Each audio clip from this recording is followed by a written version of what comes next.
Hi guys. In this video clip I'm going to talk to you about something that's not widely talked about when it comes to AK-47s, and that is the issue of the bayonet.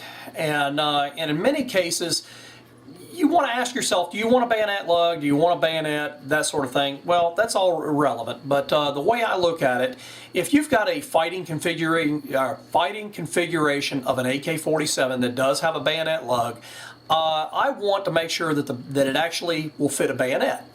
Is that reasonable? Many times you'll get a rifle that the bayonet will fit on, but they don't actually lock on. And I'm going to show you why that is and how to fix it. It's a simple little fix.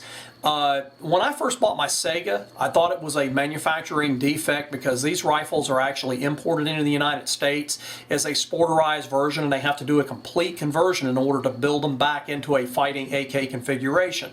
So I thought that it might have just been a screw up when they manufactured the rifle.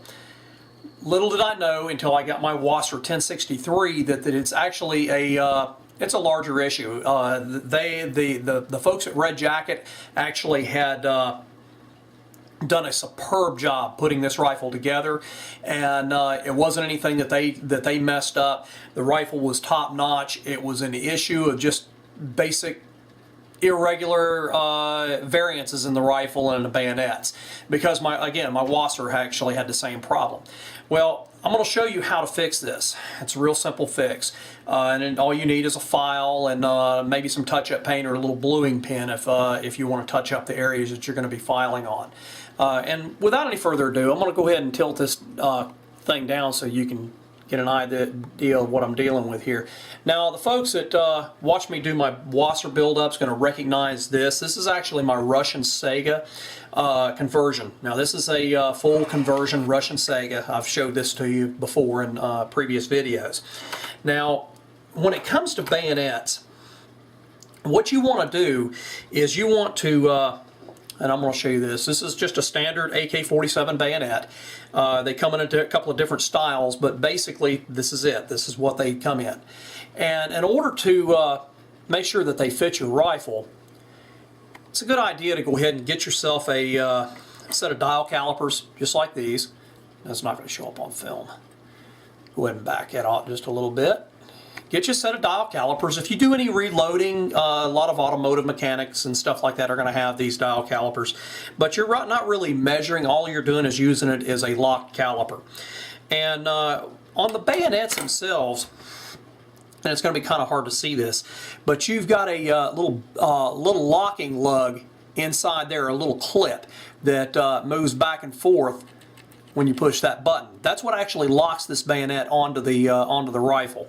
And of course this barrel ring goes around the flash suppressor, and the barrel unlocks this thing on, and you can see that little clip down in there. So what you're going to do is you're going to measure the distance between the back of this ring. Whoops.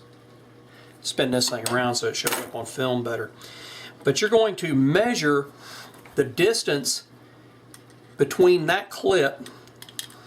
Let me get my ambidextrous self up here.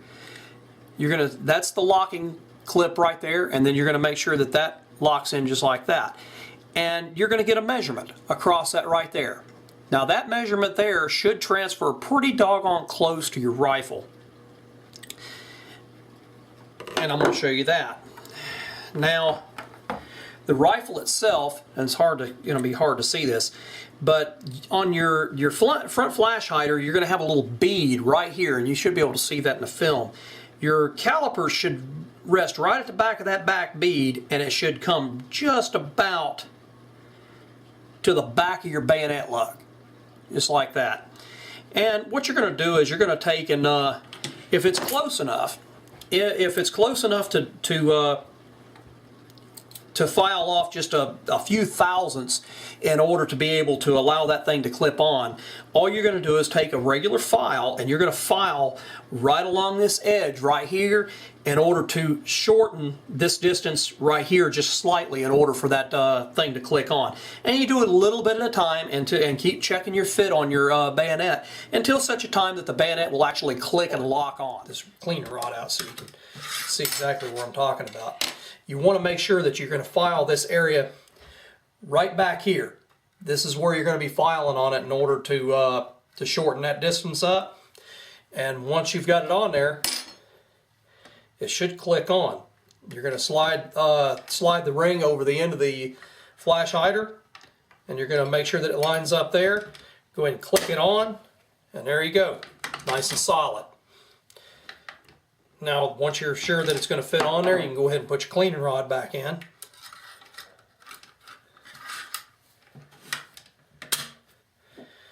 Check for fit again. Like so. And there you go. Now you got a fighting AK with a properly fitted bayonet.